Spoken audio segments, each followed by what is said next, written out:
আসসালামু আলাইকুম প্রিয় শিক্ষার্থী বন্ধুরা, কেমন আছো? আমি মোহাম্মদ মেহেদী হাসান, প্রবাসী এবং বোর্ড পরীক্ষক, তথ্য ও যোগাযোগ প্রযুক্তি। আজকে আমি তোমাদের সাথে অত্যন্ত গুরুত্বপূর্ণ একটি বিষয় নিয়ে আলোচনা করব। আজকের আমাদের আলোচনার বিষয় হচ্ছে সত্যক সারণী বা ট্রুথ টেবিল তৈরির সহজ উপায়। তো আমরা জানি যে আমাদের আইসিটি বইয়ে মোট ৬টি চ্যাপ্টার রয়েছে এবং এর মধ্যে অত্যন্ত গুরুত্বপূর্ণ একটি চ্যাপ্টার হচ্ছে 3, অর্থাৎ চ্যাপ্টার 3 হচ্ছে অত্যন্ত গুরুত্বপূর্ণ একটি চ্যাপ্টার এবং সেটি কিন্তু দুটো অংশে বিভক্ত। প্রথম অংশটা হচ্ছে নাম্বার সিস্টেম নিয়ে আলোচনা বা সংখ্যা পদ্ধতি নিয়ে আলোচনা, এবং দ্বিতীয় অংশটি হচ্ছে ডিজিটাল ডিভাইস নিয়ে আলোচনা। তো সেই ডিজিটাল ডিভাইস কিভাবে করে কাজ করে, মূলত সেই বিষয়টি আসলে প্রকাশ করা হয় সত্যক সারণীর মাধ্যমে। তো আমরা আজকে অতি সহজে কিভাবে করে সত্যক সারণী তৈরি করা যায় এবং পারফেক্টলি আমরা একটা সত্যক সারণী তৈরি করতে পারবো, সেটা যত জটিলই হোক, যে কোনো সমীকরণকে আমরা সত্যক সারণী দ্বারা প্রকাশ করতে পারবো, সেই বিষয়টা আজকে তোমাদের সাথে শেয়ার করব। আশা করছি আজকের এই ভিডিওর পরে তোমাদের জন্য সত্যক সারণী আর বুঝতে অসুবিধা হবে না, এবং যদি পরীক্ষা আসে তাহলে তোমরা সঠিকভাবে অ্যান্সার করতে পারবে। তো যাই হোক, আর কথা না বলে সরাসরি ভিডিও মূল অংশে চলে যাই।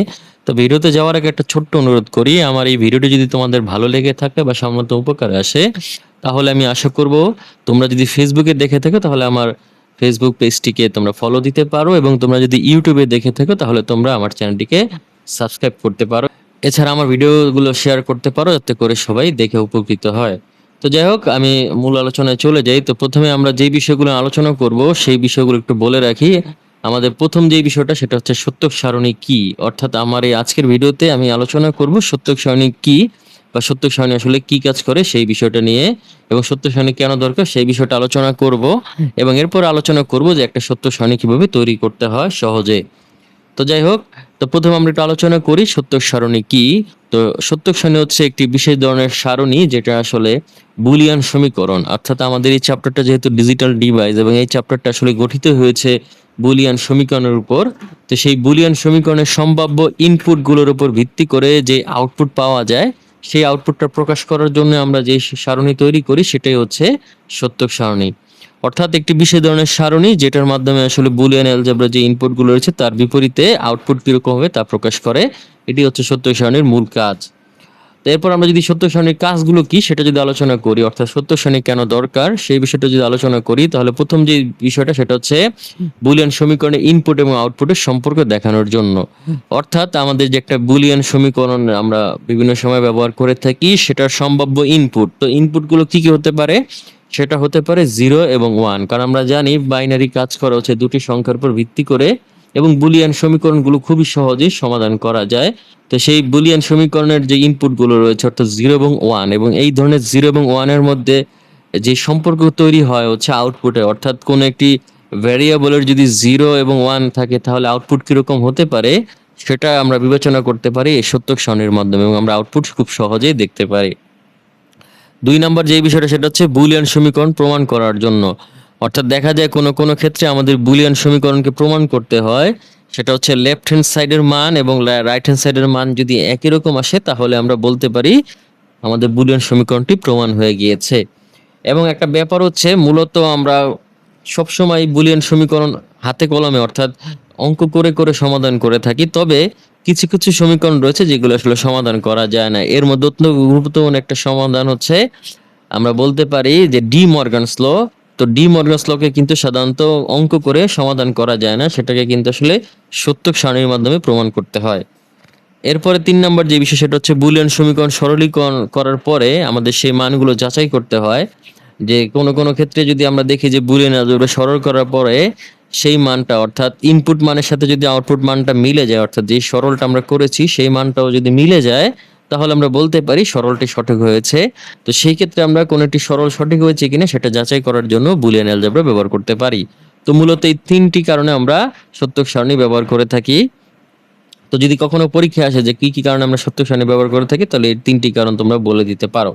যাই হোক, এর পরবর্তীতে আমরা যেই বিষয়টা নিয়ে আলোচনা করব সেটি হচ্ছে সত্যক সারণী তৈরির উপায়। তো এখনই আমরা চলে আসছি আমাদের মূল আলোচনায়, অর্থাৎ এই ভিডিওটি তৈরি করার যে মূল উদ্দেশ্য সেটা হচ্ছে সহজে কিভাবে আমরা সত্যক সারণী তৈরি করতে পারবো। তো মূলত সত্যক সারণী তৈরি করার জন্য আমাকে কয়েকটা বিষয় খেয়াল রাখতে হবে। সবার প্রথমে যেই বিষয়টা খেয়াল রাখতে হবে সেটা হচ্ছে, আমি একটু তোমাদের বোঝানোর জন্য আম্মু এবং বাবু দ্বারা কিন্তু বিষয়টা বোঝানোর চেষ্টা করছি। তো মূলত আমাদের সমীকরণে দেখা গেছে ভ্যারিয়েবল থাকে, তো ভ্যারিয়েবল গুলোকে অর্থাৎ নর্মাল ভ্যারিয়েবল গুলোকে আমি এখানে আম্মু হিসেবে বিবেচনা করছি। যেমন এই যে এখানে এখানে শুধু এ কে আমরা আম্মু ধরছি এবং এ বার কে আমরা বাবু ধরছি। এটা কেন ধরছি সেটা একটা কারণ আছে, সেটার কারণ হচ্ছে আমাদের আম্মু অর্থাৎ তার যেই মান থাকবে বাবুদের মান কিন্তু তার বিপরীত থাকবে। তো দেখা গিয়েছে অনেক সময় আম্মুরা যেই কথা বলে বাবুরা সেই কথাগুলো কিন্তু শুনতে চায় না, বরঞ্চ তারা তার বিপরীত কাজগুলোই করে। তো সেটাই বোঝানোর জন্য অর্থাৎ তে যেই মানটা থাকবে সেটা হতে পারে হয় 0 অথবা 1, সেই মানটার বিপরীত মান হবে হচ্ছে এ বারে অর্থাৎ বাবুতে। যদি তে 1 থাকে তাহলে অবশ্যই এবারে 0 হবে, এবং যদি যদি 0 হয় তাহলে এবারে অবশ্যই 1 হবে। তো এখানে বলা হচ্ছে প্রথমে আমাদের আম্মু এবং বাবু কতজন আছে তা খেয়াল করতে হবে। তো মূলত আসলে আমাদের আম্মুদের উপর ভিত্তি করেই কিন্তু আমাদের যে পরবর্তী ধাপগুলো রয়েছে সেটা ফলো করতে হবে। তো পরবর্তী ধাপটা কি, সেটা হচ্ছে এখানে আম্মুদের উপর ভিত্তি করে আমাদের টেবিলের নিচে কতগুলো ঘর হবে তা নির্ধারণ করতে হবে। অর্থাৎ ধরো আমার আম্মু যদি 2 জন থাকে, অর্থাৎ সাধারণ ভেরিয়েবল যদি 2 জন থাকে, তাহলে আমাদের নিচে নিচে ঘর হবে 4টি।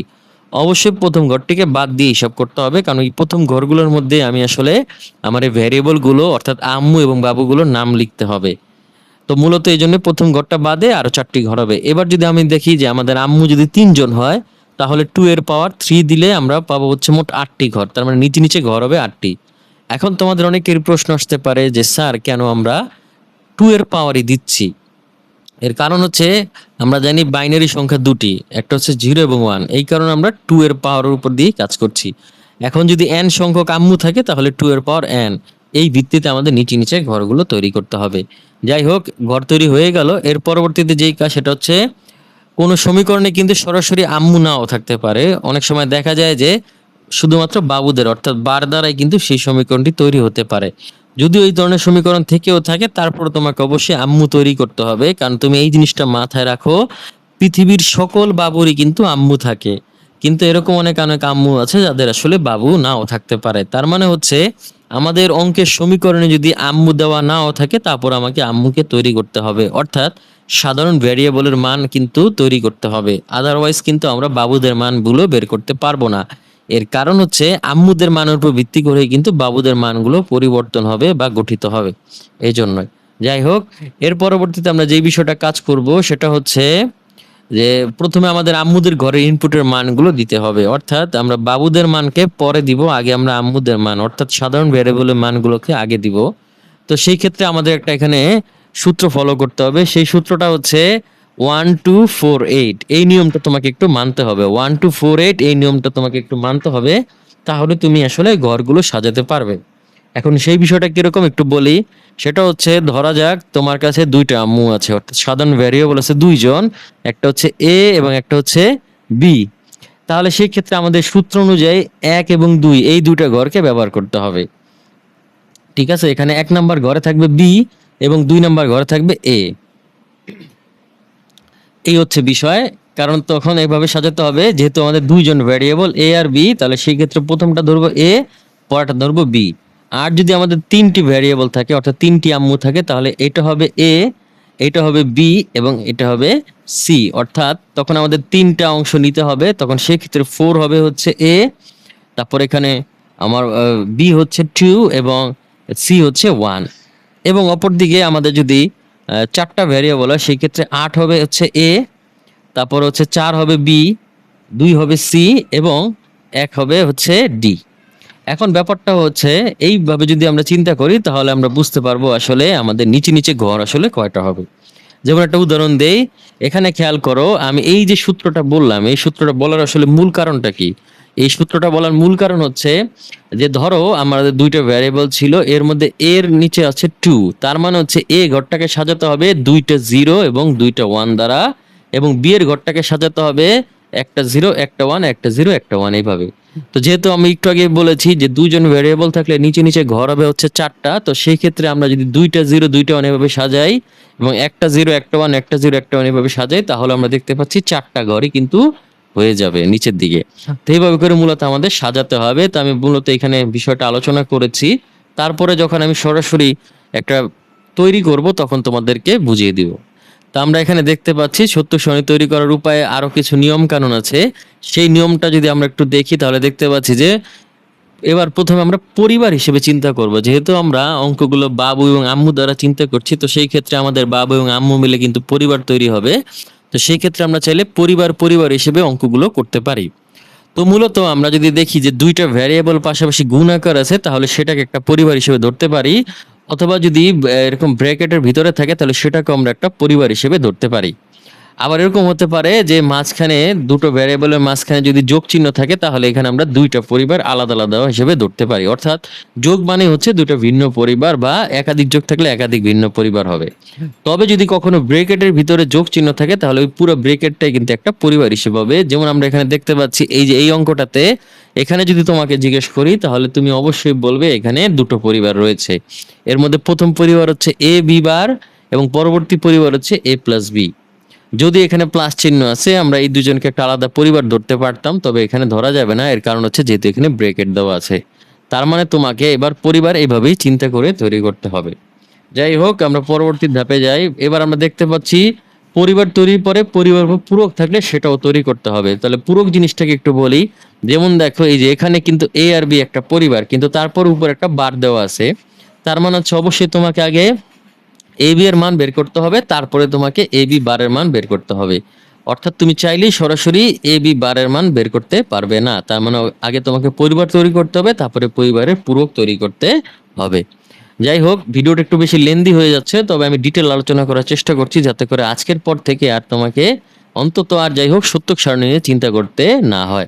যাই হোক, এর পরবর্তীতে আমাদের কি করতে হবে? পরিবার তৈরির পরে সমাজ তৈরি করতে হবে, অর্থাৎ সবগুলো পরিবার একসাথে করে যুক্ত করতে হবে। অর্থাৎ এরকম ভাবে দেখো এখানে কয়টা পরিবার আছে? দুইটা পরিবার আছে। তো প্রথমে তো আমরা আলাদা আলাদা ভাবে পরিবার তৈরি করব, তারপরে আমাদের কি করতে হবে? এই পুরো পরিবারকে একসাথে জুড়ে দিতে হবে। সেটা যেভাবেই থাকুক, সেটা যদি যোগ আকারে থাকে যোগ আকারে, অর্থাৎ সমীকরণে যেভাবে থাকবে সেভাবে তোমাকে একসাথে যুক্ত করে দিতে হবে। তাহলেই আমরা একটা সমাজ পাবো, এবং এই সমাজের ভিত্তিতেই কিন্তু আমাদের এই ট্রুথ টেবিলটা তৈরি করা লাগবে।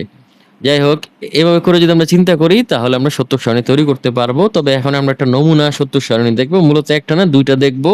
এতে করে আমাদের কনসেপ্টটা আরো ক্লিয়ার হবে। তো প্রথমে আমরা একটা সমীকরণ দেখতে পাচ্ছি এখানে। সমীকরণটা হচ্ছে A B bar plus A plus B. তো আমরা আগের অঙ্ক থেকে বুঝতে পেরেছি এখানে দুইটা পরিবার আছে, একটা হচ্ছে এ বি বার আর একটা এখানে কি হচ্ছে এ প্লাস বি। তো তার আগে আমাদের একটা বিষয় বুঝতে হবে যে এখানে কিন্তু আম্মু আছে দুইজন, একটা হচ্ছে এ আর একটা হচ্ছে বি।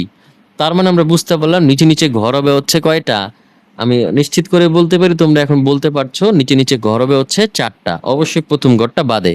তো আমরা অলরেডি এখানে একটা তৈরি করেছি ট্রুথ টেবিল, তোমরা দেখতে পাচ্ছ। তো এখানে আম্মু আছে দুইজন এ আর বি, এবং তাদের বাবু আছে শুধুমাত্র বি বার। অর্থাৎ আমরা দেখতে পাচ্ছি এখানে শুধুমাত্র একটাই বাবু আছে। এর জন্য কোনো এর জন্য কোনো বাবু নেই, শুধু বি এর একটা বাবু আছে। এর পরবর্তীতে আমরা কি তৈরি করলাম? একটা পরিবার তৈরি করলাম এ বি বার, এই পরিবারটা তৈরি করলাম, এবং এরপরে আরেকটা পরিবার অর্থাৎ দ্বিতীয় যে পরিবারটা সেটা তৈরি করলাম, সেটা হচ্ছে এ প্লাস বি। এরপর আমরা কি করলাম? পুরো সমাজটাকে তৈরি করলাম, অর্থাৎ A B bar plus A plus B, এই পুরো সমাজটাকে আমরা তৈরি করলাম। এখন আমরা এই মানগুলো বসাবো। তো প্রথমে আমাদের এ আর বি এর মান বসাতে হবে, অর্থাৎ ইনপুট গুলো বসাতে হবে। তো আমি একটু আগেই বলেছি যে এর ঘরে যেহেতু দুই আছে সেহেতু আমাদেরকে দুইটা জিরো দুইটা ওয়ান এভাবে সাজাতে হবে, এবং বি এর ঘরে সাজাতে হবে 0 1 0 1 এইভাবে। তবে অবশ্যই মনে রাখবে সবসময় তোমাকে শুরু করতে হবে জিরো দিয়ে, অর্থাৎ শুরুতে অবশ্যই জিরো থাকবে, এরপরে লজিক্যাল হিসেবে বা ওই স্কেল হিসেবে যেভাবে যেভাবে হয় সেভাবে তোমাকে মানটা বসাতে হবে। যাই হোক, আমরা প্রথমে আম্মু পেয়ে গেলাম, এবার আমাদেরকে বাবু তৈরির পালা। তো আমাদের অঙ্কে যেহেতু শুধুমাত্র বিবার আছে, তাহলে বি এর উপর ভিত্তি করে বি বার তৈরি করতে হবে। অর্থাৎ বি যদি জিরো হয় তাহলে বি বার অবশ্যই ওয়ান হবে, আর বি যদি ওয়ান হয় তাহলে বি বার কিন্তু অবশ্যই জিরো হবে। এভাবে করে আমরা কিন্তু এই যে বাবুটাকে তৈরি করে ফেললাম, আর বাবুটা হচ্ছে বি এর বিপরীত, অর্থাৎ বি যা বলে বাবু তার উল্টা কাজ করে। এর পরবর্তীতে আমাদের প্রথম পরিবারটা তৈরি করতে হবে, সেই পরিবারটা হচ্ছে কি এ বি বার, অর্থাৎ এ এবং বি বার এই দুজনকে গুণ করতে হবে, এটি হচ্ছে পরিবারের কাজ। তো আমরা জানি গুণের ক্ষেত্রে যে কোনো একটি যদি জিরো হয় তাহলে সেটা পুরোটাই জিরো হয়ে যায়। তো আমরা এখানে দেখতে পাচ্ছি প্রথমে আছে এ জিরো এবং বি বার ওয়ান, তার মানে আলটিমেটলি জিরো আসবে উত্তর। এরপরটা একই ঘটনা, এ জিরো বি বারও জিরো, তাহলে উত্তর তো অবশ্যই জিরো আসবে। কিন্তু এরপরে দেখো দুইটাই কিন্তু ওয়ান, তার মানে এই ক্ষেত্রে কিন্তু উত্তর আসবে আমাদের ওয়ান। তার মানে গুণের ক্ষেত্রে যে কোনো একটা জিরো হলে পুরোপুরি উত্তরটা জিরো হয়ে যায়। এবং লাস্ট ওয়ান হচ্ছে কি দেখো এ তারপরে বিবার, এখানে বিবার কিন্তু 0, দ্যাটস ওয়াই উত্তর কি আসতেছে আমাদের 0 গেল। এটা একটা পরিবারের কাজ। এবার দ্বিতীয় পরিবার তৈরি করার ক্ষেত্রে আমরা দেখতে পাচ্ছি দ্বিতীয় পরিবারের ক্ষেত্রে a প্লাস বি, অর্থাৎ a আর b যোগ করলে আমাদের কিন্তু এই পরিবারটা তৈরি করা হয়ে যাবে। তার আমরা এখানে দেখতে পাচ্ছি যে a এর মানও 0, b এর মানও 0, তাহলে সেই ক্ষেত্রে আমাদের উত্তর হবে হচ্ছে 0। তারপর এখানে দেখতে পাচ্ছি a এর মান 0 কিন্তু b এর মান 1, তাহলে উত্তর হচ্ছে 1। তারপর আমরা দেখতে পাচ্ছি a এর মান 1 কিন্তু b এর মান হচ্ছে 0, তাহলে উত্তর হচ্ছে কি 1। আবার একইভাবে 1 1, দুইটাই উত্তর 1 এবং এখানে কিন্তু আউটপুট হবে হচ্ছে 1। তার মানে যোগের ক্ষেত্রে যে কোনো একটা উত্তর যদি 1 হয়, অর্থাৎ ইনপুট যদি 1 হয়, তাহলে উত্তর হবে বা আউটপুটও হবে হচ্ছে 1। এই হচ্ছে বিষয়। এরপর আমরা সম্পূর্ণ সমাসটাকে তৈরি করব। তো সমাজে আছে a b bar plus a plus b, অর্থাৎ এখানে মাঝখানে দুটো পরিবারের মাঝখানে যোগ চিহ্ন আছে। তো সেই ক্ষেত্রে আমরা কিন্তু যোগের সূত্র, অর্থাৎ এই যে এটা এবং এটা, এই দুজন পরিবারের মধ্যে যোগের একটা সম্পর্ক তৈরি করবো। আর আমরা জানি যোগের ক্ষেত্রে যে কোনো একটা 1 হলে উত্তর হয় হচ্ছে 1। তো সেই ক্ষেত্রে আমরা দেখতে পাচ্ছি a b বার এখানে 0 আর a প্লাস b এটাও 0, তাহলে সেই ক্ষেত্রে আমাদের আউটপুট হবে 0। এখানে দেখো a b বার মানে হচ্ছে 0, কিন্তু এখানে আমরা দেখতে পাচ্ছি যে a প্লাস b এটা কিন্তু 1, তার মানে 0 আর 1 যোগ করলে উত্তর হয় 1। একইভাবে এখানে দেখতে পাচ্ছি a b বার মানে হচ্ছে 1, আবার a প্লাস b এটাও হচ্ছে 1, তাহলে 1 আর 1 যোগ করলে হচ্ছে 1। এবং লাস্টে আমরা দেখতে পাচ্ছি এখানে a b বার হচ্ছে 0 কিন্তু a প্লাস b হচ্ছে 1, তো সেই ক্ষেত্রে এই দ্বিতীয় পরিবারের কারণে এখানে আউটপুটও কিন্তু 1 আসছে। তার মানে আমরা বুঝতে পারলাম যে কিভাবে করে আমরা এই ট্রুথ টেবিলটা তৈরি করতে পারি। যাই হোক, আমি আরেকটা ট্রুথ টেবিল তৈরি করে দেখাচ্ছি, ওটা দিয়ে তোমরা বুঝতে পারবে যে কিভাবে করে ট্রুথ টেবিল দিয়ে কোনো একটা সমীকরণকে প্রমাণ করা যায়। তো আমরা দেখতে পাচ্ছি এখানে পরবর্তী সমীকরণ, সেটা হচ্ছে দেখো এখানে আমরা একটা সমীকরণ দেখতে পাচ্ছি a into B whole bar equal to a bar plus b bar. এই সমীকরণটাকে প্রমাণ করতে হবে, অর্থাৎ এটা একটা সূত্র, যে সূত্রটার নাম হচ্ছে ডি মর্গানস ল, সেটাকে তোমার প্রমাণ করতে হবে। তো প্রমাণ করার জন্য কি করতে হবে, আমাদের ট্রুথ টেবিল আঁকতে হবে। তো ট্রুথ টেবিলটা দেখো কিরকম, এই যে এরকম আমরা দেখতে পাচ্ছি কাঙ্ক্ষিত ট্রুথ টেবিল। তো সেই ক্ষেত্রে আমাদের বাবু হচ্ছে 2 জন এবং আম্মু হচ্ছে 2 জন। তো আমরা দেখতে পাচ্ছি বাবু হচ্ছে a বার b বার, তো অবশ্যই আমি আগেই বলেছি বাবু যেহেতু আছে সেহেতু আম্মু অবশ্যই থাকবে। তো সেক্ষেত্রে আম্মু হচ্ছে a এবং b, আগের মতোই সাজাবো। তারপরে আগের মতো বাবুদেরকেও তৈরি করবো। এক্ষেত্রে দেখো a এরও বাবু আছে, b এরও বাবু আছে, তো সেই ক্ষেত্রে আমাদের দুজনকে বানাতে হবে। এরপর একটা জিনিস খেয়াল করো, এই যে প্রথম অঙ্কের ক্ষেত্রে আমরা বলেছি আগে আম্মু তৈরি করতে হবে বা আমরা পরিবার তৈরি করতে হবে। তো সেই ক্ষেত্রে আমাদের পরিবার হচ্ছে a ইন্টু b, সেটা আগে তৈরি করতে হবে। তার পরবর্তীতে সেই পরিবারের উপরে বার তৈরি করতে হবে, তার মানে হচ্ছে a into B whole bar তৈরি করলাম পরবর্তীতে। তো শুরুতে আমাদের a ইন্টু বি তৈরি করতে হবে, তারপরে আমাদের a into B whole bar তৈরি করতে হবে। যাই হোক, এর পরবর্তীতে আমরা সর্বশেষে যে এখানে যে রাইট হ্যান্ড সাইডের যে সমীকরণটা আছে সেটা লিখলাম a বার প্লাস b বার। তো সেটা লেখার পরে এখানে আমরা এখন মানগুলো বসাবো। তো সে তোমরা দেখতে পাচ্ছি আমাদের কাঙ্ক্ষিত মান হচ্ছে এর ক্ষেত্রে 2টা 0 2টা 1 এবং বি এর ক্ষেত্রে 0 1 0 1। যেহেতু আমাদের 2 জন ভ্যারিয়েবল, অর্থাৎ আম্মু 2 জন, তাহলে সেক্ষেত্রে নিচে নিচে ঘর হবে 4টা। এবং একইভাবে এটাও সাজাতে পারি আমরা, দেখো a 0 হলে অবশ্যই এবার 1, আবার b 0 হলে b বার হচ্ছে 1। a যদি 0 হয় তাহলে এই যে 1 দিলাম, আর b যেহেতু এখানে 1 আছে সেহেতু আমাদের b বার হয়ে গেছে কি 0। এভাবে করে সাজাবো আগের মতোই। সাজানোর পর আমাদের a ইন্টু b অর্থাৎ a b গুণ করতে হবে। তো এই ক্ষেত্রে দেখো যে কোনো একটা এই 3টা সমীকরণে, অর্থাৎ 3টে ইনপুটের মধ্যে যে কোনো একটা 0 আছে, এই জন্য আমাদের এই 3টাই কিন্তু আউটপুট 0 আসলো। শুধুমাত্র শেষেরটা যেহেতু 1 1 আছে সেক্ষেত্রে আমাদের আউটপুট 1 হবে। অপরদিকে এইটার যেই মান তার বিপরীত হচ্ছে এই জায়গায় বসবে, অর্থাৎ যেহেতু বার দেওয়া, তো সেই ক্ষেত্রে 3টা 0-র জন্য 3টা 1 হয়ে যাবে এবং সর্বশেষটা হয়ে যাবে কি শুধু 0। এরপর দেখো a বার প্লাস b বার কিভাবে করব, তাহলে আমরা দেখতে পাচ্ছি a বার প্লাস b বার, অর্থাৎ দুইটাই 1 যেহেতু সেহেতু আউটপুট হবে 1। এই ক্ষেত্রে এটাও দেখো যে কোনো একটা 1 আছে, এই জন্য আউটপুট হবে 1, কারণ এখানে দুইটা যোগ আকারে আছে তাই। এরপরে দেখো এখানে এই যে এখানেও একটা দেখো a বার কিন্তু 0 আছে কিন্তু b বার কিন্তু এখানে 1 আছে, সেই ক্ষেত্রে উত্তর হবে 1, যে কোনো একটা 1 থাকলে। আর শুধুমাত্র লাস্টেরটায় দেখো দুইটাই 0, এই জন্য আউটপুট হবে হচ্ছে 0। তো মূলত এইভাবে করে আমরা আমাদের সমীকরণগুলো চাইলে বাস্তবায়ন করতে পারি ট্রুথ টেবিলের মাধ্যমে। তো আশা করছি আজকের দিনের পর থেকে তোমাদের ট্রুথ টেবিল নিয়ে আর কোনো সমস্যা থাকবে না। তো যদি তোমাদের কোনো সমস্যা থাকে তাহলে তোমরা অবশ্যই কমেন্টস আকারে জানাতে পারো, অথবা যদি তোমাদের কোনো জিনিস জানার থাকে সেটা তোমরা ফার্দার আমাকে জানালে আমি সেই অনুযায়ী ভিডিও আবার তৈরি করে তোমাদেরকে দেখাবো। তো আমি আশা করবো আজকের এই ভিডিওটি তোমাদের ভালো লেগেছে। যদি ভালো লেগে থাকে বা সামান্য উপকার আসে, তাহলে আমি আশা করবো তোমরা আমার চ্যানেলটিকে এবং আমার পেজটিকে তোমরা লাইক করবে, সাবস্ক্রাইব করবে এবং আমার ভিডিওগুলো শেয়ার করবে। তো যাই হোক, আজকে আর বেশি একটা কথা বাড়াবো না, আজকে এখানেই বিদায় নিচ্ছি। আগামীতে দেখা হবে নতুন কোনো ভিডিও নিয়ে। সেই পর্যন্ত আল্লাহ হাফেজ, আসসালামু আলাইকুম।